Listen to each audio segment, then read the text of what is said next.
Guys, may explore na naman ako sa inyo. Dahil dito malapit sa bahay, may playground. So ngayon, itutur ko kayo.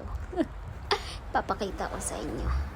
At para mabilis lang ang lakad ko, mag-shortcut ako dun sa unahan. Yan, mga kapitbahay namin yan, guys. Diyan, shortcut ako dyan. Yan, ingat-ingat lang. Nakamuntik pa akong makapiso dyan.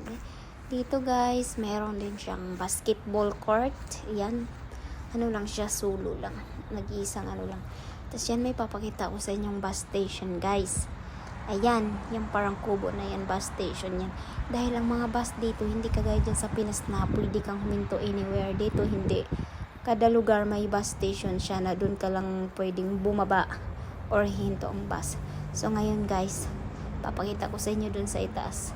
Pupunta ako doon, lalakad ako para ipapakita ko sa inyo yung ibang mga playground.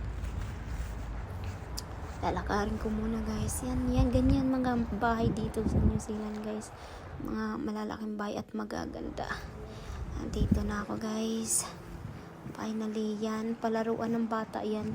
Yung parang mag-slide sila. Aakyat sila dun sa itaas. Tapos mag-slide sila pababa. May isang lalaki pang naglalakad, guys. Tinitignan pa niya ako. Akala niya siguro siyang bibidyohin ko. Akala ko yung mag-isa lang ako. Mayroon din palang naliligaw. Diyan, guys, diyan maakyat ng mga bata diyan. Tapos nag-i-slide sila. Parang gusto ko rin umakyat eh. Ay, away. Medyo maano siya, guys. Medyo makalat dahil autumn kasi dito. Like parang nagsilaglagan yung mga dahon. Dahil malapit na magbe-winter. Malapit na next month. Winter na naman din eh.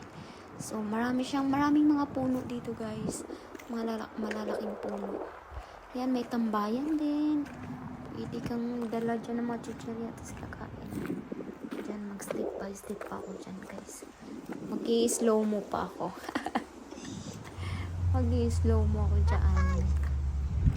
Walang magawa eh. Boring sa bahay, tambay. Dahil hindi pa pwede magtrabaho. So, kaya may time akong magbablog, charot. Panoorin nyo ang aking slow-mo, guys.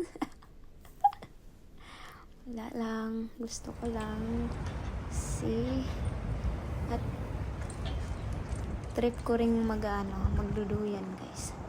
Kaya magduduyan ako. Ayan, marami siyang mga palaruan. May tambayan. Ayan, duduyan. Maraming mga ano din dyan, guys. Mga bahay.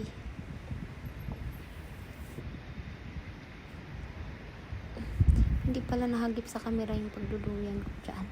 Sayang yung effort ko. Marami siyang mga malalaking puno. Diyan, lumipat na naman ako sa kabila, guys. Malaking duyan. Kaso, mabigat pala. Mabigat siya. So, yun lamang, guys. Thank you for watching.